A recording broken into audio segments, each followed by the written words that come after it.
Hi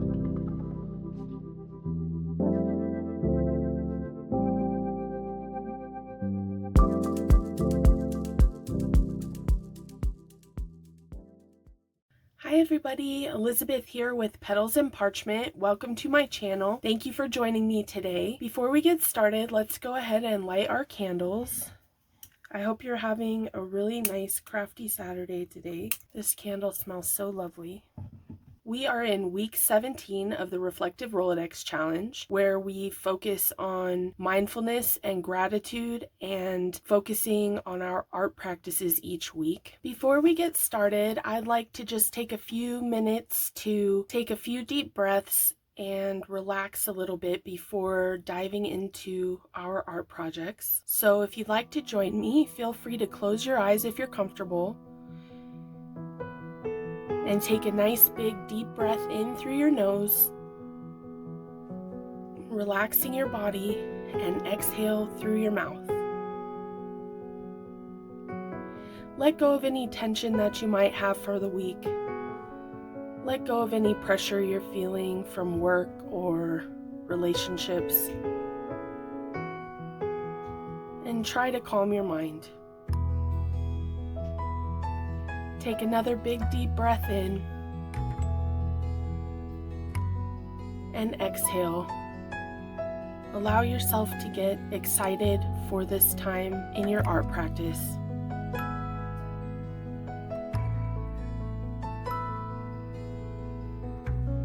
Take one more big deep breath in and exhale.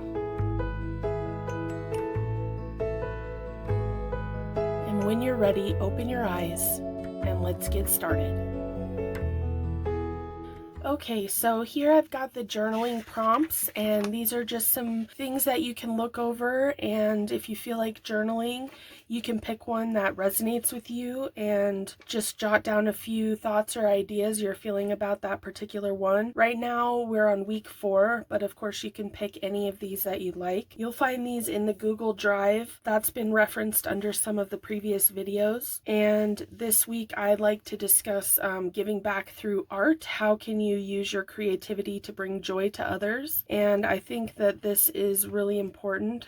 Each of us has the ability to do this. So some ways that I've done in the past and love to continue to do are to bring completed journals to maybe some teachers as a gift. You could also donate them for prizes for things like raffles and fundraisers. And then you could also bring some completed journals or art projects to senior citizens at assisted living centers. They love to get gifts and be visited and just spend some time with them. So that is a wonderful way that you could bring a creative spark to others. You could also donate your time, for instance, teaching children or seniors some art techniques.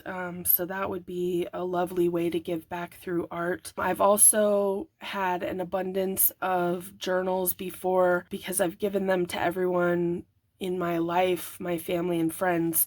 So I've also popped a few in a little free library in my neighborhood, so somebody could grab one and use it. You could also randomly leave them for people to find, little gifts. You could do a scavenger hunt on your social media and let your followers know that you left it somewhere in the vicinity so that they can go and find it. These are some ways that you can help spark joy in your community through your art practice. So let's go ahead and get started.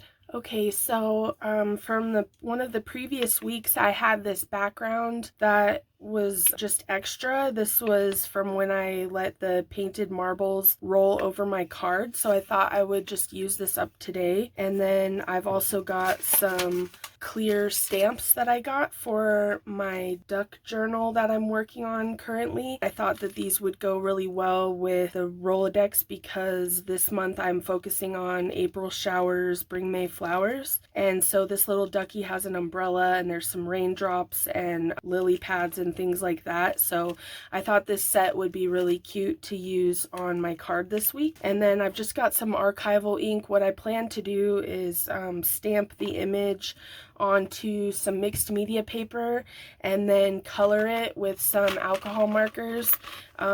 This is a really special bag. My Aunt Nikki made this for me and I just love it so much. It's got like a real mixed media feel to it. She made this bag out of an old pair of jeans and I just love it so much. It's soft and holds all of my markers. So that's what I'll be using today. So I've picked some colors here that I think I want to use. I've not got any experience with alcohol markers. This is probably only my second time using them.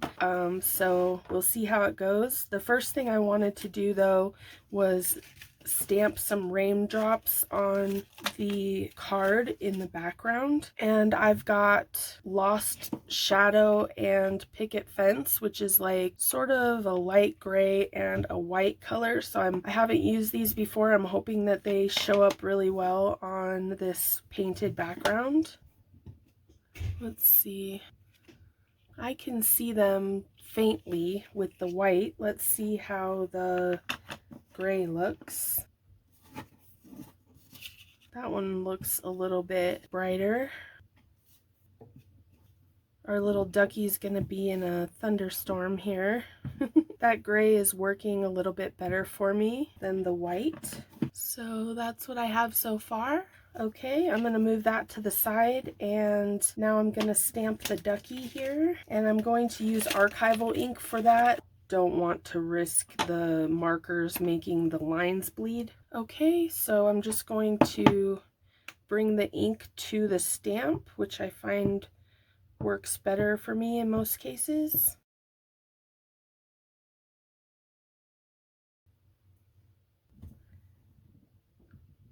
That came out really cute. And then maybe while we're here, I'll just do a lily pad. My paper tore, so I'm going to try to use up the smallest piece of that. Cute. These are really nice stamps. You can find any in your stash that you like to use, and I'm just going to fussy cut around them. I'm going to leave probably a tiny white border. It's best if you keep your scissors stationary and then you move the paper as you're cutting. There's one. I'm going to save this paper and probably cut out some more mixed media cards for my Rolodex challenge.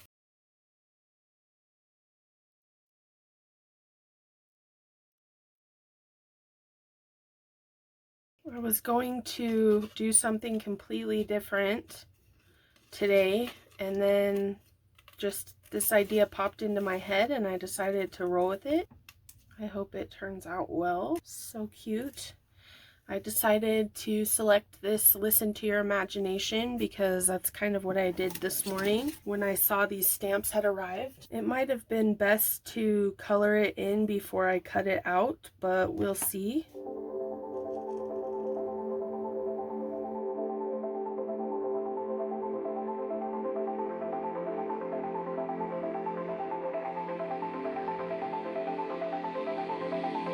I haven't colored in a really long time. Do you like to color? I'm going to test this one on some scrap paper.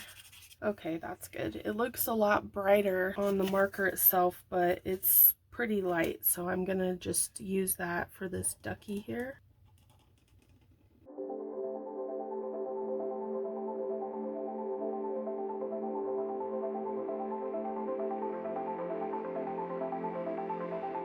Just going and tracing around the outside line of everything.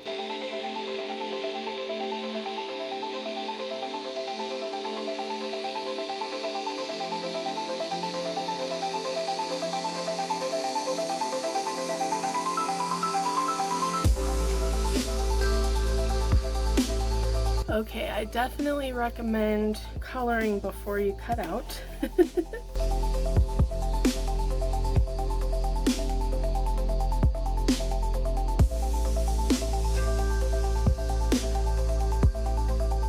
Okay, this is what I have so far, and I've just outlined everything in the dark colors that I want, and now I'm going to go back and fill that in with the colored pencil. So I've grabbed a few colors that I think will work, and I've just got a little card here that I can test them on before I color them in, just to make sure they're the shade that I'm looking for. But I'm just going to fill in the inside where I didn't trace the outside with marker. If you don't have alcohol markers, you can just use colored pencil or regular marker for the whole project. Use whatever you have. Okay, that looks pretty. Okay, now on to the little ducky. I think I'll start with his umbrella.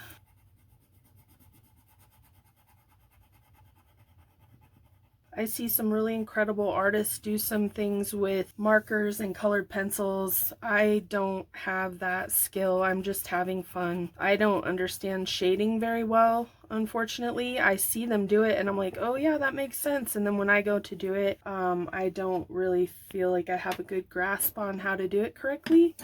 So I'm just having fun. But if you know how to shade and do all that fun stuff, this would be a great time for that. And his little booties. Hopefully I'm not shaking you too bad. Sorry about that.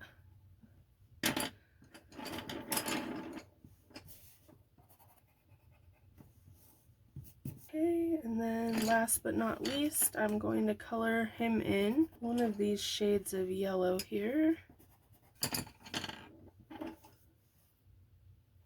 I see card makers do this a lot, where they stamp an image and then color it in, and it looks like so much fun. I don't make very many cards, but I do like this technique, so I wanted to give it a try. Okay, that turned out pretty cute. And his little lily pad, so let's get that on the card here. I'm just trying to find the best placement now, and I think I like that right there. So I'm going to get that stuck down.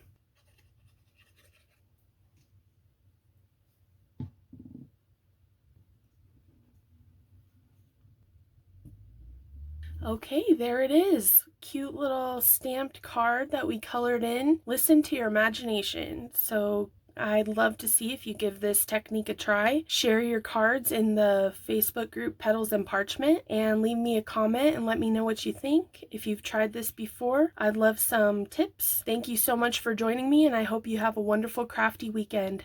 Bye!